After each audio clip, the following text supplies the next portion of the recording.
Ladies and gentlemen, welcome to our interview this week. We are hosting Madame Redempta Muibu. She's an entrepreneur and she's passionate about the girl child. She runs a non-profit organization called Free the Girl Program, which focuses on empowering young girls and bridging the gap between their current situation and a successful future. Welcome to the show, Madame Redempta. Thank you, Joseph. Wow. Now, where did your leadership journey begin? Were you a prefect in nursery school? Where did you begin your leadership journey? Well, I think I started my leadership journey when I was in primary school. Because for all I can remember, I had this passion of visiting the cancer children in hospital, in Kenyatta National Hospital. And I would go there and read books for them. So basically, I can say I started quite early the leadership journey. Wow. Yeah. So you could visit the sick kids and encourage them and... Yes, I would encourage them, and then the joy I saw in their faces as they were trying to stand up. Some were not able to to stand up, others were not able to walk, and others, and despite all the challenges they were going through, they could manage a smile.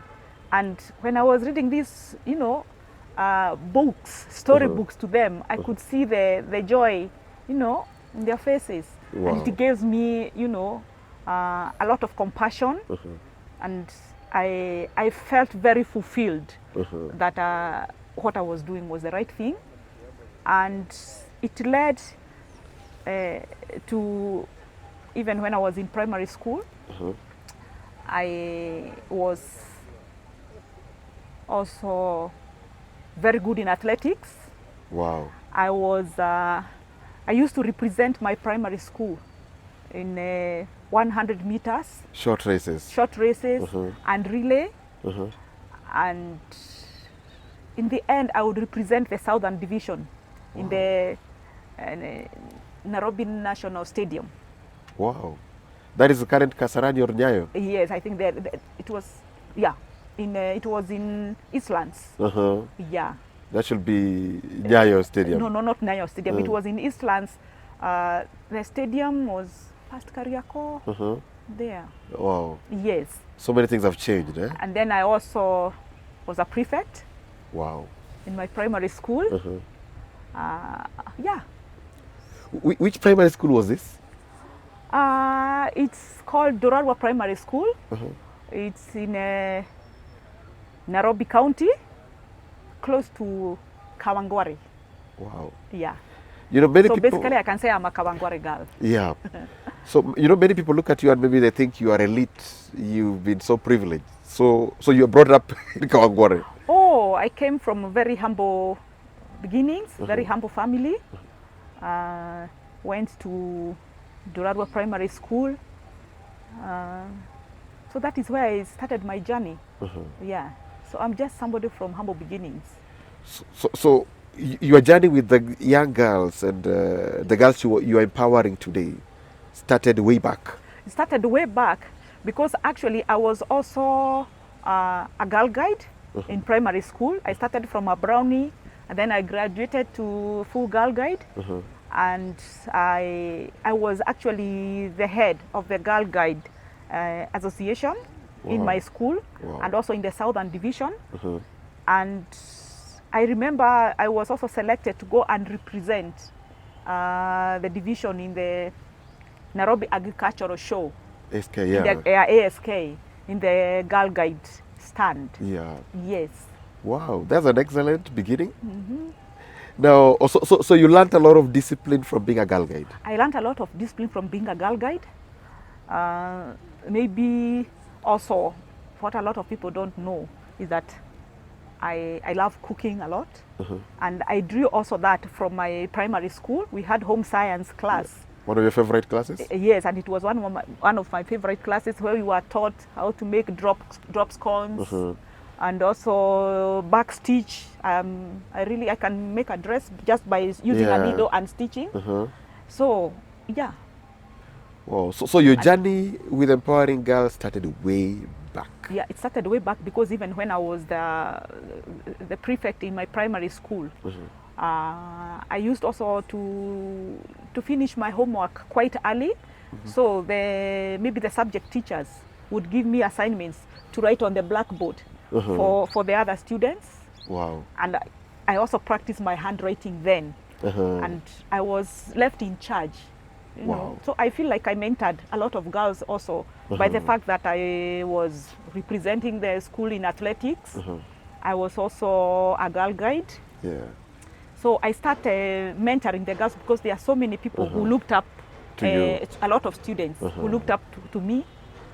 Yes, Wow. and even when during the school holidays, as we would go to church, I would hear, my fellow students or maybe the ones who are much younger than me, my peers saying, Redempta, Redempta. Yeah. Yeah. Wow. Yes. Now, Redempta means is connected with redemption. It's connected with redemption. Is there anything about your name that is affecting what you're doing today? Because you're like a redeemer to girls. I don't know because the name was given by my father because my family or even my siblings, we went to church and we were baptized when we were more or less infants. I don't know why my father found that the name Redempta suited me. And actually, it is a name that I cherish. It reconnects with what I do. And a lot of people, when they hear my name, say, oh, you said your name is Redempta. Yeah, or Redeemer. And then I just say, yes. Redeemer, redemption, Redempta. That's So you are Christian. So that's my name. You were Christian before you became a Christian. I was a Christian before I became a Christian. Wow, that's Yeah. amazing. Now, can you tell us something about your professional background? Your area of training, your area of influence? My professional training is after I finished my high school, I had a stint as a receptionist where I was employed by the then Kenatco Taxis, where I worked as a receptionist. I worked for about 1.5 years. And then I got mentorship where the managing director of the company during our Christmas party wanted to know what all the receptionist background was. And when it came to me, I said what my background was. I had just finished Form 4. And, jokingly he said, I think you should go back to college. Need to get qualifications. Yeah. So it really sank in me. And maybe 8 months to that, I just resigned from my job and joined Kianda College, where I studied secretarial duties. Yeah. So basically I can say my area of professionalism is a secretary by profession. Yes. So you say that the MD challenged you to go back to school. Yes. So it's like he was a father figure. He was, yeah. So more or less who is this MD? I think he inspired you a lot. His name is Chris Kirubi. Yeah, he was a managing director of Kenatco. The famous industrialist in Kenya. Yes. Wow. That time he was the MD of Kenatco Taxis, which was more or less a government parastatal. Yes. So what was the experience? This is a guy we read about in newspaper, we watch him on TV, and we feel like he's larger than life. How was it rubbing shoulders with him as your boss? Oh, well, he was very humble. Of course, we hardly saw him, other than maybe during team meetings. And basically, we saw him during Christmas parties, because that is when he would come and mingle with us. And he made sure that the staff were taken to maybe the best hotel then in the country. Wow. For the Christmas party, maybe Intercontinental Hotel or the Hilton Hotel. Yes. What lessons did you learn from Chris Kirubi that have kept you going to that?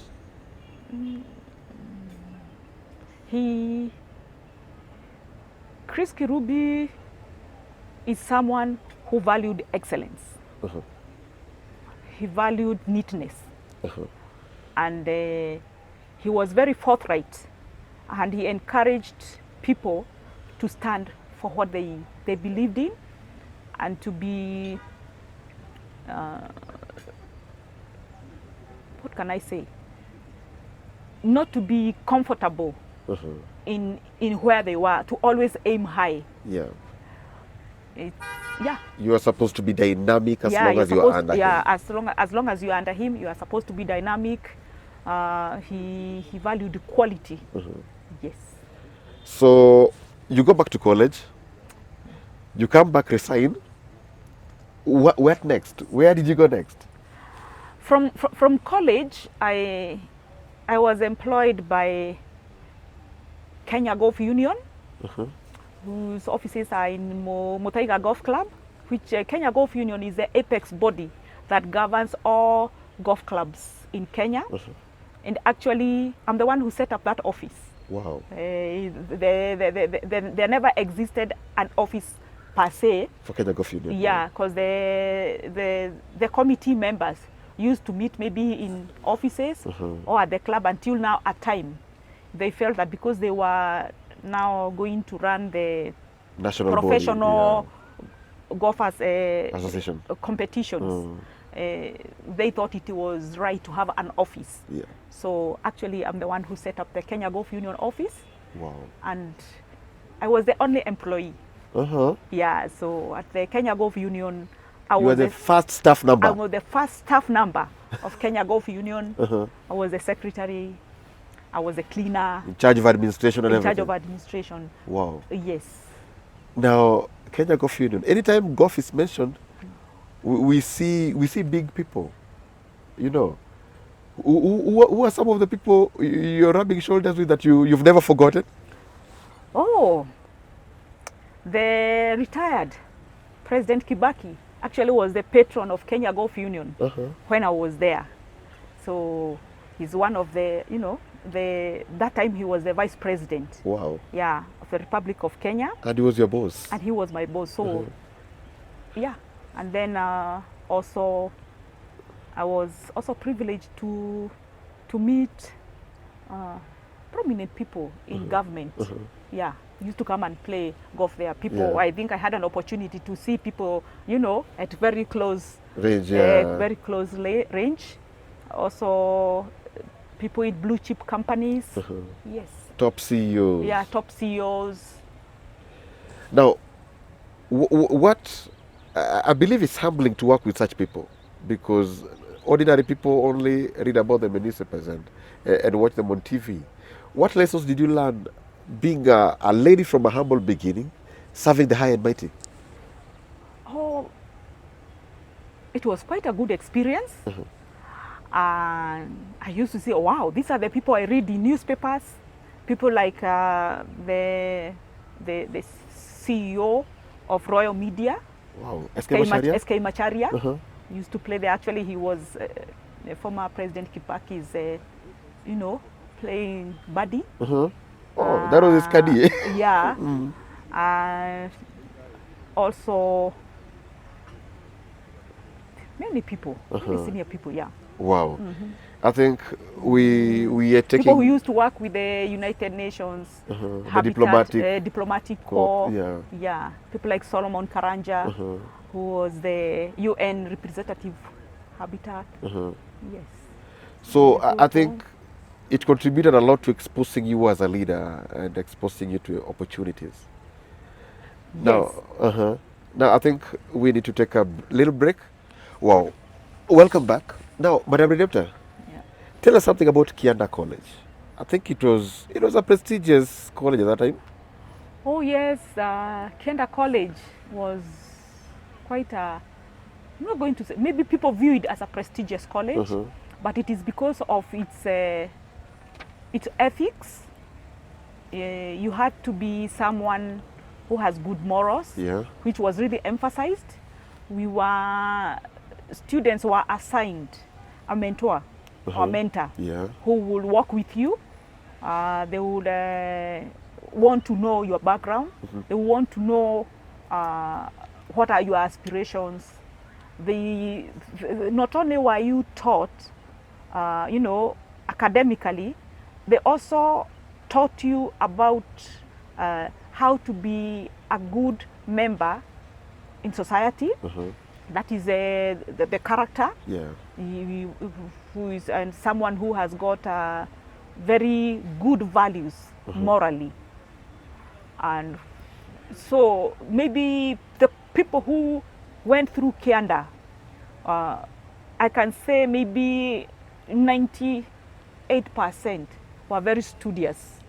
And because of its reputation, most companies wanted to hire Staff from there. Staff from Kianda College, which is now today Strathmore University. Wow. So maybe people do not know that Strathmore, by extension, was born from Kianda College. Wow. So when they phased out the secretarial Courses, it came now to maybe administrative, courses. Yeah. And then the rest is history. So I'm very endeared to Kianda because I feel also I got a lot of mentorship, and also which also boosted my character. Wow. And also we were taught about, it's always good to, to give back. Wow. Yes. So can you remember one mentor who inspired you so much into community service? In Kianda or basically? Kianda. Oh, in Kianda. Oh, yeah. There was Mrs. Gekandi. Yeah. She was Mrs. Gekandi. She was very compassionate. She always wanted to know how you are feeling, and especially she was my mentor. So she would call me after break time, and she would want to know my background. And yeah, she really mentored me. Wow. And went to an extent of even coming to visit my home. Wow. She was a mother figure. She was a mother figure. And actually, she also gave me a lot of direction. Wow. Yeah. I hope you connect occasionally. I think she's late now. Wow. Yeah. May her soul rest in peace. Yeah. Now, you're a leadership coach, and can you tell us about your leadership training and the experience? I have attended a lot of leadership training courses locally. I have also attended a leadership course in Switzerland. It's called CORE, where they offer leadership training for a month. And I was given a leadership role as in charge of dining room. When you're there? When I was there. Yeah. And you are also given an opportunity to attend conferences. Wow. Which are attended by the likes of the late Kofi Annan. And it's a broad, leadership training, where you meet people from all walks of life. Yeah. So tell us about your Switzerland experience. My Switzerland experience is when I was going there for the training. Actually, I didn't know what to expect. I've never been to Europe.